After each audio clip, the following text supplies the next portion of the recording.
vandal alert that involved the knife and how the university handled it and what you found in that case? Yeah, so basically we were just responding to the information that we had from the Moscow Police Department at that time. We have an incident response team. We gathered Sunday as we were notified by the Moscow Police Department that there had been a crime committed. At the time, we weren't sure if they were students or not, and we wanted to provide help to the Moscow Police Department, and we think we were able to do that successfully to help them, identify those students and contact their relatives. So, beyond that, it was just trying to understand what the assessment was of the risk to the campus. And we relied on our subject matter experts, as you've heard. They know more than any of us about this, and then based on that, we started making decisions about how to move forward this week. Yeah, and so what were those decisions around that initial alert? What was the conclusion you had at that point about the level of risk? Well, of course, your first, on the first vandal alert, it was high risk. We had really no information, and we asked our students to shelter in place, and until we got the all clear, it wasn't an all clear, but a reduced risk where we could where students could start to move around more freely.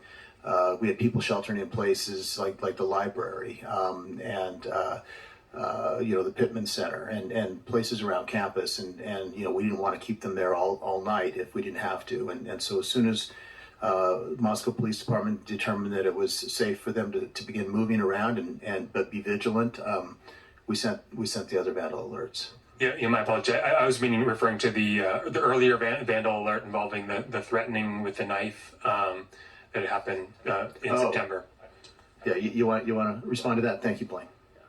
So that vandal alert, we had a group of students walking back to Greek Row from a location off campus. They encountered an individual who was not affiliated with the university. They got into, from my understanding, a verbal altercation, and he ended up flashing a knife at them. It was not a stabbing. It was not a stabbing attack. It was a threat, to the best that we know. We sent out a vandal alert warning the individuals of our campus community at that time. I don't have the specific date, but it's out there from that aspect of it. And it's my understanding that individual then later turned himself into law enforcement, and they've addressed what that happens. So it's not connected in any way to this homicide? That's a question for law enforcement. You know who he is? Number 12. I know about the incident. I don't know the individual because he's not affiliated with the university. So my understanding, he turned himself into law enforcement. So I can't answer the question of whether he's connected with this or not. So we want to thank you again for coming. That's going to be all the questions we take at this time. We appreciate you coming and spending time with us, and we will continue to put out information as we have time. And we want to reassure the community that the Moscow Police Department and everybody working on this will do everything we can. We love this community. We've a lot of us have went to the University of Idaho, and we are vandals, and we will do everything we can.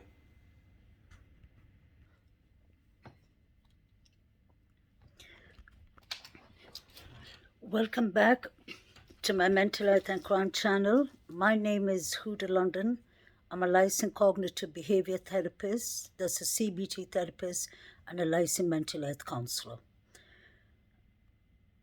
Today, I would like to talk about an incident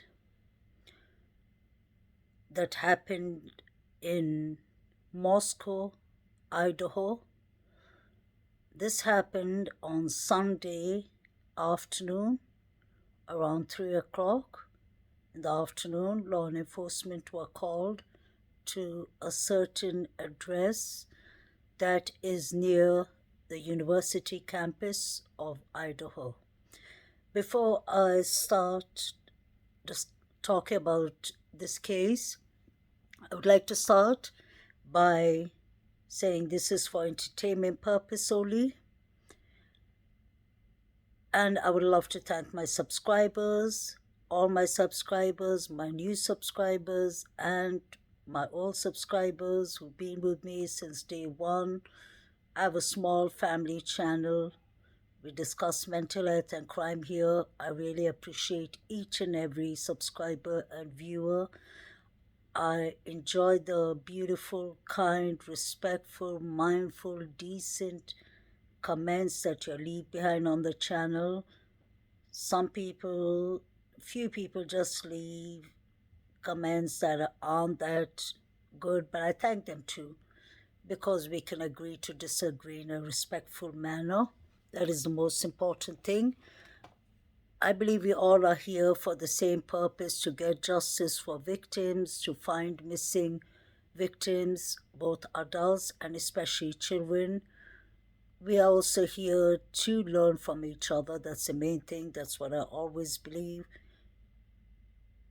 By opening this mental health channel, mental health and crime channel, I believe that not only do I talk about these cases, I get a lot of feedback, and actually I learn things that I haven't, like the missing blanks, and some, like, people see things from different ways.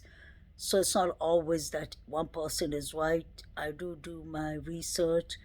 I double check what I put out there, because for me, what is important is facts with evidence. There is always a room to speculate a bit, but in a mindful and decent way. And I learn so much from my subscribers too, because there's not everything that I know by myself. I live in London, UK. I don't live in the States, but I know a lot about the States. And like when I do each and every case, I actually do check about the laws, whether it's Texas, Idaho, New York, California, smaller states, wherever it is, Canada, Australia. I've always been a person who loves to learn history and geography. So I do try and learn. But the main important thing is I learn from my subscribers and my family members in my small channel. I learn so much, because there are some cases like that I could put it this way, like there's some cases that I know a lot about, but then maybe there's a small place that I misunderstood something, and my subscribers and family members are the best to correct me in a mindful, decent way. We always have beautiful chats and comments and discussions, and I really love that. Um, I started this channel a couple of months ago. The reason that I started it was actually to spread mental health awareness, which I believe is a really important thing, a very important topic in the world we're living in today. As a cognitive behavior therapist, that's a CBT therapist, and a mental health counselor, licensed mental health counselor, I've always loved mental health, and I love crime too. So I try and connect the two to check, like, because most of the crime does have some link with mental health, most of them. So I try, and I'm not diagnosing these people. I'm not a psychiatrist, and I'm not doing a health assessment on them, because I'm not their therapist or mental health counselor. But I just like to learn and like to read about these cases and see if there's anything I can help by spreading awareness for the missing victims. After saying that, I would really like to wish everyone welcome to my channel. I hope you're having a blessed day. I'd love to wish everyone happy holiday season. I'm sure many people are out for Christmas shopping and such things. You'll have Thanksgiving, I believe, coming soon in United States and maybe Canada too. So I'd love to wish all my subscribers and viewers a pleasant holiday. I would love to advise everyone to take extra good health of your mental health, because physical health is something we always do, but mental health is as important as physical health, if not much more important, because depression and anxiety, PTSD, different kind of traumas, different kind of mental health illness, suicidal thoughts are spreading rapidly in this world. People are under a lot of stress, especially after COVID. I've noticed that violence and crime and the rates have really gone up. I'm not saying it has totally to do with what's it called? I'm not saying that it totally has to do with COVID, But I believe the COVID pandemic has changed a lot for people. Many people have lost their jobs, many people have started new jobs, people have gone into different journeys of their life. The lockdown has obviously put more stress onto our mental health, because that is a whole another level of a topic that I would really do want to intend to talk about very soon, these coming weeks, because the lockdown has actually kind of put a pause on people's life for a while. So there are many people who are suffering of hidden or silent mental health illness, and people that already were going to therapy. All of that was kind of put on a stop by all the governments and all the guidelines everywhere in the world. So that definitely has affected many of my clients too, and many of the clients in the mental health world. And many people are not even clients of the mental health system, but have suffered through that. A lot of depression, a lot of loss. Many people have lost maybe grandparents or family members, and I really pass my condolences to you all. And to all the victims of crime, I really hope you all can get therapy, grieving parents, and all of you all, because I know there's a lot going on there. Moving on from that, I would really like to talk about this topic because I've been following it from the minute the news came out. It is basically in Idaho, Moscow County, that is in Idaho. 4 students, 3 young women, and a young male, a gentleman, was trigger warning, killed. They were stabbed, or a weapon, a knife or edge weapon was used on them. This happened on Sunday around 3 o'clock in the afternoon. Idaho, Moscow law enforcement were called because somebody saw a person was unconscious, lying, I believe, out near in the house, in the property. So they called law enforcement immediately. Law enforcement came there and they did an assessment, and they noticed that there were 3 other victims, plus the victim was unconscious. 4 victims all died, all were killed. Unfortunately, young people who had a beautiful life. You can imagine when you're in your early 20s and you have so much to look forward to. Life starts at that point in a way.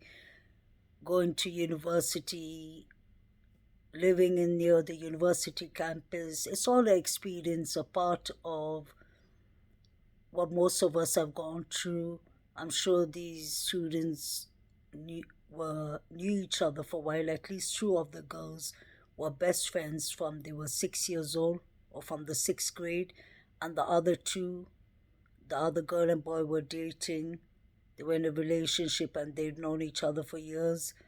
They all did not live far from Idaho and around those areas. So they lived in a place together. I believe it was a 6-bedroom flat with 2 toilets. And there was 2 other students who lived with them. But luckily, fortunately, they weren't harmed or anything. I would assume that they weren't there that day when it happened. They must have been the one to call law enforcement when they noticed one of their partners or one of their roommates was unconscious on the floor. Since then, this has just been a trauma. It's been a tragedy. You can imagine 4 students from Idaho campus, in the university campus.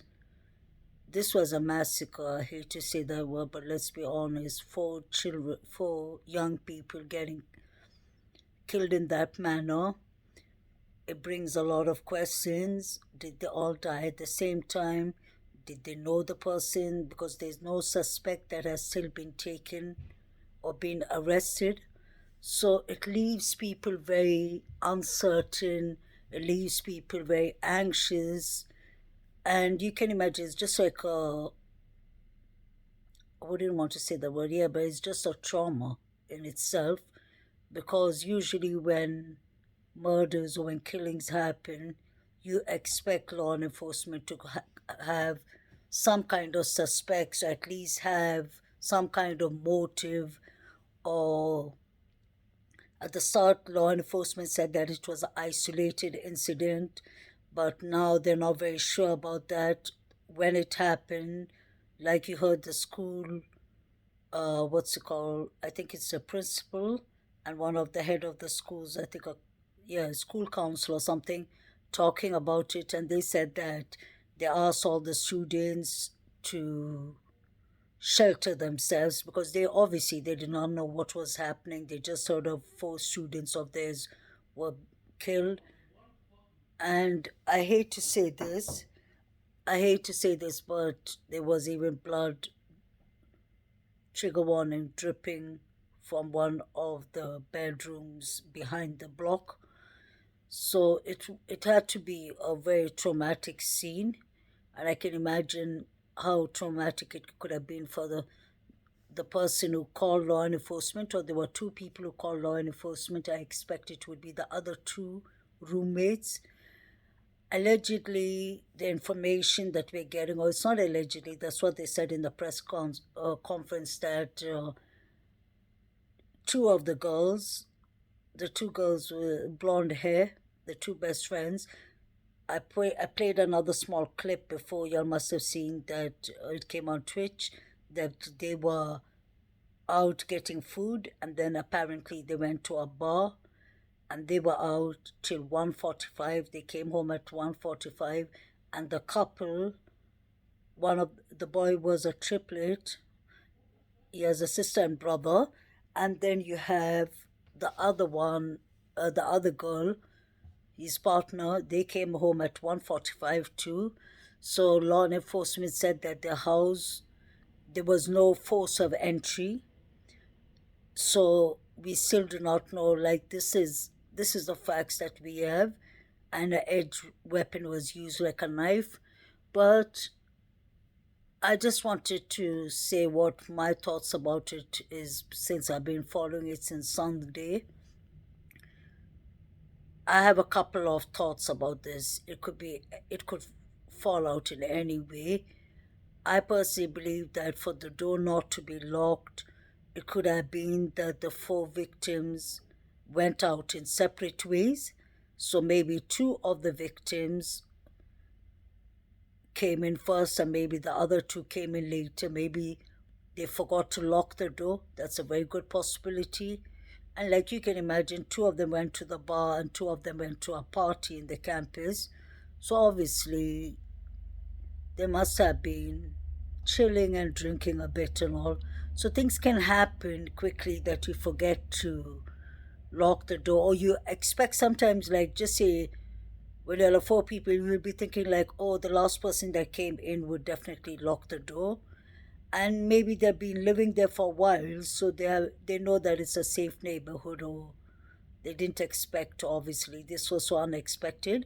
So I believe either somebody forgot to lock the door, and these people, the person who came, the suspect, just came in.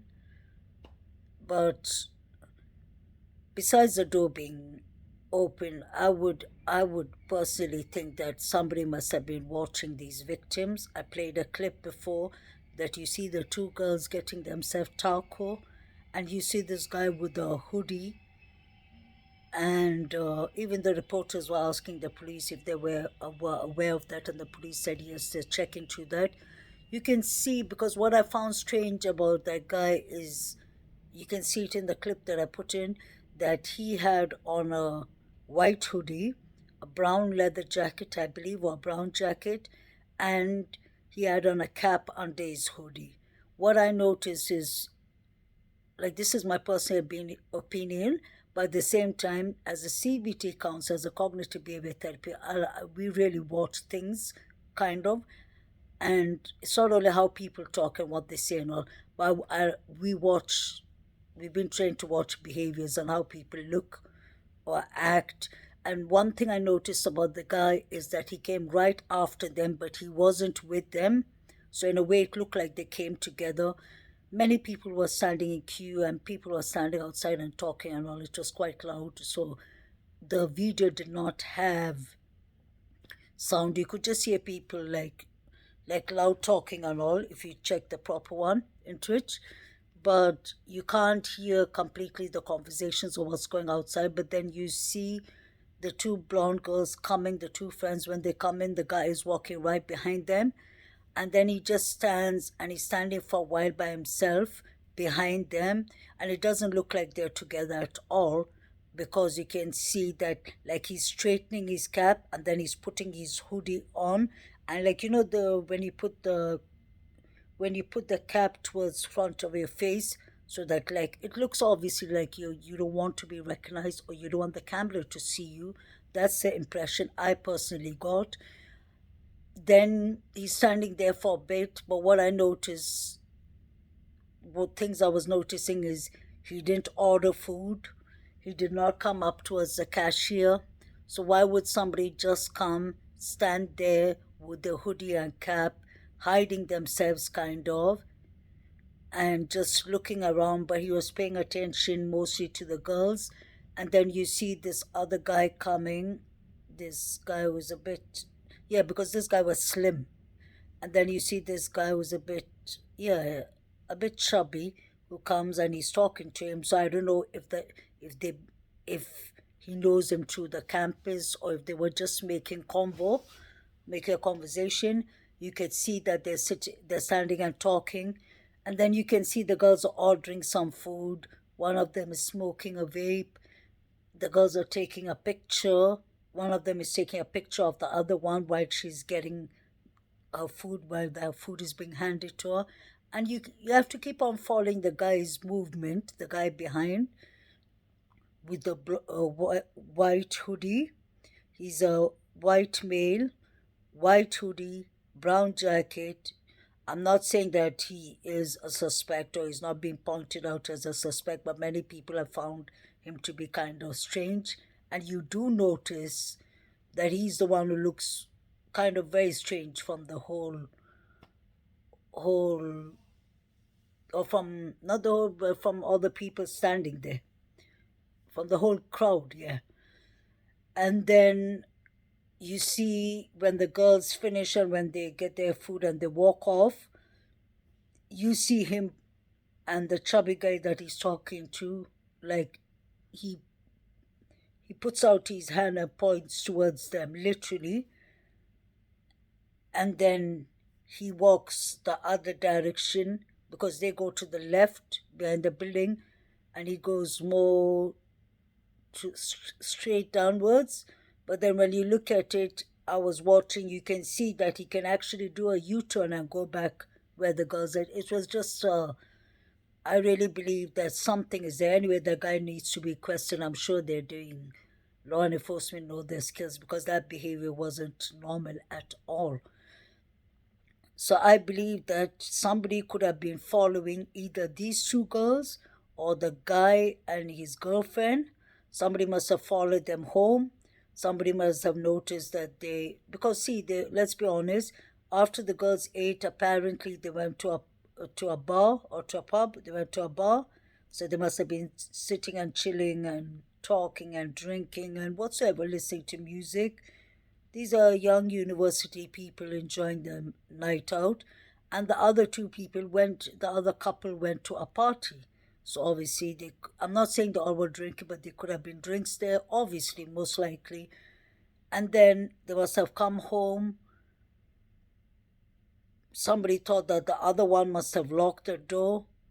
And I'm sure you can imagine, I'm just speculating, yeah? So it could be possible that they must have been really drunk or they drank, so they must have been really tired because it was 1:45 at night and the door being open.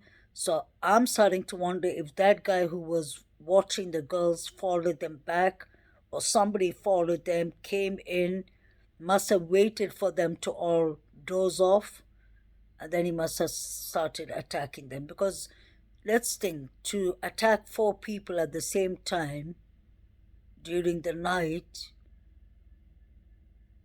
I would assume that they all were sleeping. At least 3 of them were sleeping. So I don't think these people had a chance to react. Apparently, the gentleman was sleeping upstairs, and I think the girls were sleeping downstairs. That's what I heard. So he must have maybe started with the gentleman first and then come down to the girls, or he must have gone down to the girls. This is really strange. Whatever happened, I hope they come to the bottom of that. I do understand law enforcement can't say much, but for them to say it's an isolated situation, they said that at the start that people do not need to worry. I think that is kind of wrong, because I know that law enforcement don't want people to go in a panic mode. But then, if it's an isolated situation, the question is, why haven't you all found the people, or why don't you all have a suspect in custody? That means, for me, the way I see it, it must be someone, someone who's out there. Maybe he was an isolated situation that he was following one or two of these 4 people, and he did whatever he did, God forbid, and he just went on. Or maybe see, this is where the mental health comes in. I'm starting to wonder if he's a psychopath, a person who has no mercy, no empathy, or a person who came for a thrill kill. So a person like that who's managed to kill 4 people, because law enforcement believe that it was one person, the way I've heard and the way I've understood. So if it's one person, you can imagine that person has to be a very sick person.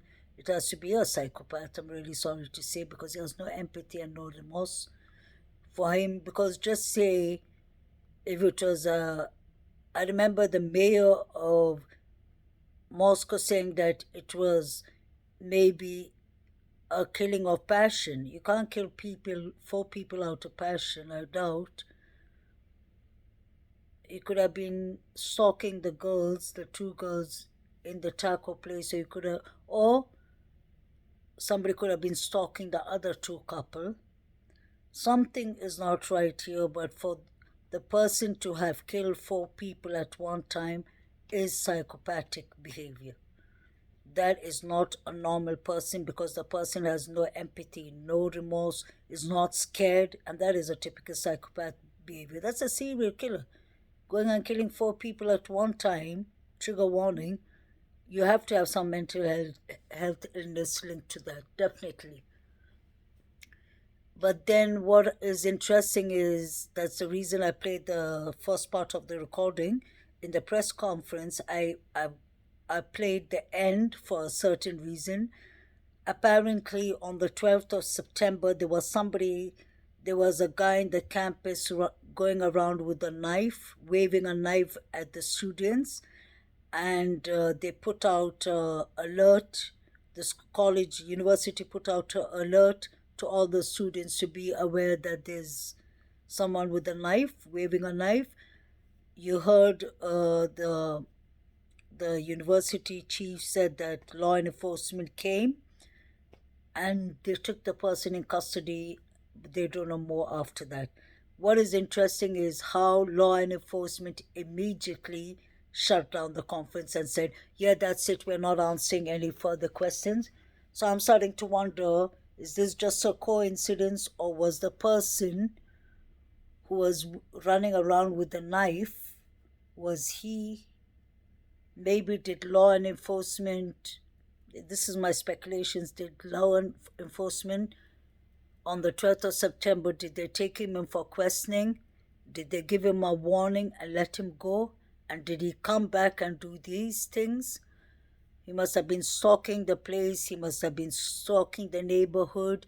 He could see maybe that these people these young students living in the house do not lock their house, because that's what psychopaths usually do, and criminals. They will check to see your behavior. If you are a person who comes home alone, who walks home alone, if you're always with your friend, or if you're with a couple of friends, how many are men, how many are women, if you're vulnerable to them, if you take dark turns when you're walking around, like if you take shortcuts that he can get you in a isolated place. This is, I believe, somebody was literally stalking them. It has to be. Nobody would just do a dare move like that just to come in bang and do something like that. I really believe that this is someone who knew the campus well. Even if he didn't study in the campus, he's a person who must have had binoculars or had an eye on all these windows, the house. He knew his way in, he knew his way out, and maybe he knew that there were 6 people living in the house, so maybe he knew that the other 2 people were not coming that night. Because others he knows they could walk in while he's committing the crimes, and that he could end up having a fight and being killed. So this is a person who must have done his homework. It was really sad because the picture you see of the 2 girls, one on top of the other one's shoulder, the 2 best friends, and the 2 couple next to them, all 4 of them, allegedly it was that day. It was a couple of hours before they got killed. So this must have been a guy, for all you know, standing and hiding in the bushes and watching them take pictures even. He knew each and everyone's move for him to have taken such a dare move and to have killed 4 people. And at the same time, it's strange that the other neighbors and all did not hear it. So he must have really, I hate to say that, but he must have killed these 4 people in their sleep. Because if there was a fight, and if, just say, glasses were breaking, and like if you're fighting with someone, we've watched enough movies and seen enough things would start smashing around, and you would hear loud noises and all, and you'd see the lights on. So neighbors could have heard something, but nobody heard anything. And yeah, so I just wonder why law enforcement closed the press conference immediately. And even the 2 reporters who were sitting behind us looked at each other and they shook their head, because it wasn't normal. You could see law enforcement were like, we're done. No more questions about the 12th of September. And many of the students have been talking about that, about the 12th of September, because they must have remembered that guy with the knife. I wonder if it was that same guy that we were watching on the Twitch clip with the hoodie and the cap, because his behavior was really strange. He was acting really, really strange. And then many of the students, although law enforcement said at the start that this is an isolated situation, I was watching from Sunday, many of the students started packing up their things and going home.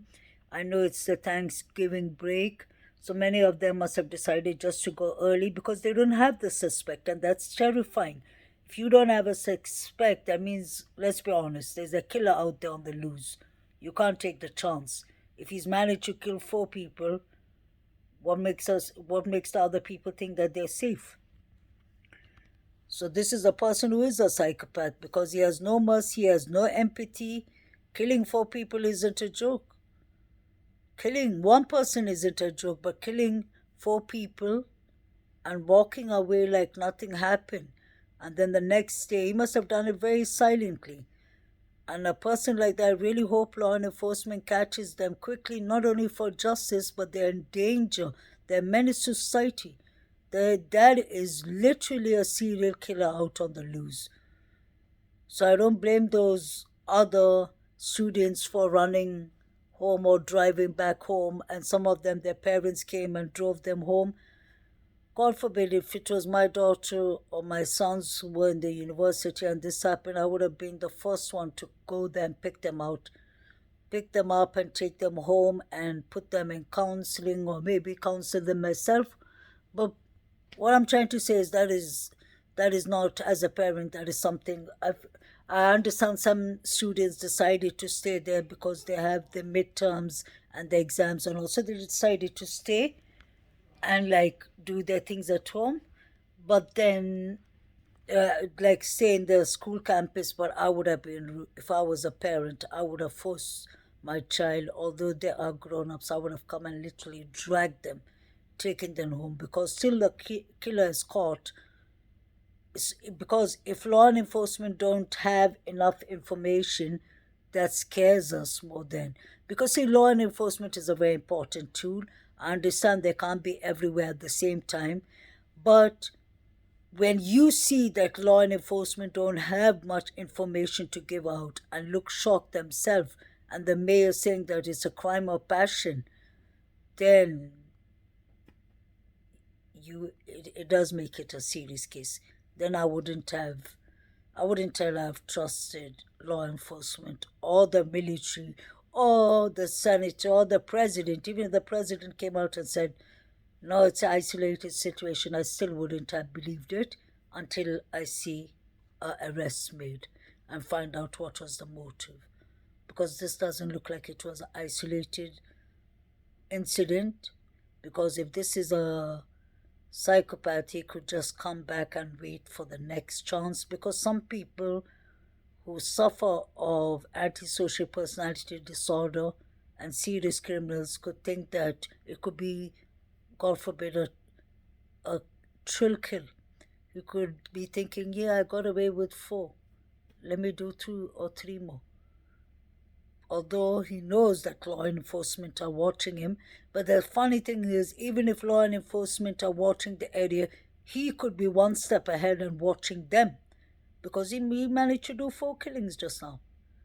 So it's not sure that the person could be somebody from the campus, or it could be somebody who spies around the campus, who's from the neighborhood but not so close. Anyway, there is a killer out loose. He could be far gone from Idaho. He can be in another state or another country for all you know.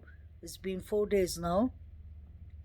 But I just didn't like the guy with the hoodie and the cap. The way he was behaving wasn't normal in the Twitch video. And why didn't he buy any food? Why would you come right after the girls? Many people thought that he was together with them. No, you can clearly see he doesn't even talk to them. They don't even look at him. The 2 girls, poor girls, were busy with themselves, talking, taking pictures. They were having fun. And it was earlier on in the evening. So this wasn't before they went to the bar, like the law enforcement said. So he has been following them maybe since they were sober to when they went to the bar. And then he must have followed them home. That's what I really believe. That guy needs to be found. Or it could be someone else. That's why it's really important to always check that the door is locked. That's what I always do anyway. I just have that habit of going and checking 10 times. Is my door locked? Did I forget it? Because sometimes you come from work and you're stressed and you just put your coat on the sofa or put your bag on the sofa, and then you could be sitting and watching TV, and then you'd be like, oh my God, did I lock the door? And you go and you notice the door is actually unlocked. It does happen to everyone. So it's really important to make sure you lock the door, put on the alarm if you have an alarm system. Because even the safest neighborhood could turn out to be a bloody neighborhood at times. And university campus and all, it is a big campus, anything can happen. Anyway, guys, there's so much happening in this world. Look after yourselves, be safe. Holiday seasons end up having more crime and burglaries and criminals around. There's so much happening, so just look after yourself, guys, and I really hope that they find the killer, and I hope he gets whatever he deserves and is coming to him. I really send my condolences to the 4 victims, his parents, to all the students in the Idaho campus and their parents. I can imagine it's like sleeping with a lump in your throat. You can hardly breathe. This is a very stressful, anxious moment. You don't even know if the killer is behind you or in front of you or who it could be. It could be a person you know, a person who's working in the stores nearby. It could be somebody who works even in the college. I hate to say in the university, I hate to say that, but anything is possible since they don't have him in custody. He could have been dating one of the girls. It could have been someone that one of the partners did not want any conversation with, or one of the ex. It could be anyone. But to kill 4 people, they must have been sleeping. And I really hope justice comes soon. I really feel for them. It's a frightening moment. Yeah, so that is this case about Idaho. I hope we get more updates about that. And I wanted to really say the case about the rapper from Migos, Krishna Ball is his real name. Takeoff is from Atlanta, Georgia. The Migos are very famous rap artists. I really feel sorry because nobody deserves to lose their life, nobody at all. And it looks like it was a setup done in Houston with the mob ties. That is another group of rappers and all that, because you could see the way it was done. He was assassinated there. They were playing dice, and there was just a small argument and I don't think it wasn't an argument, because now I'm watching other channels that are very tuned into that one, because I really want to find out who killed this poor rapper, and I hope he gets his justice, because this is not the first time. Last November last year, another famous rapper was killed in a dice game like that by the same group who was there, the mob ties. So I really hope that we get justice for this rapper, because he was a quiet guy. Takeoff was one of the most quietest rappers, was very talented. He should never get himself into trouble or anything. But then when you're such a famous rapper, musician, you shouldn't be without proper security with normal people. I mean, like people who are not that wealthy, they're envious people, they're jealous people around there. And in Texas and Houston, they love to carry guns. The laws are different. So this was just sad. It looks like it was planned. And everyone, most of the communities in Atlanta, they had his funeral last Friday. It seems like all the fans are getting really tensed. They want justice for Takeoff, and I really hope his family and the Migos get justice for whatever happened, because that wasn't right. He was just a 28-year-old young man. He's a loss to the rap community. I really liked some of the music, not all of the words or not all of the lyrics, but there are many tunes like Bad and Bougie that they sang, rap songs they even won Grammy Awards for it.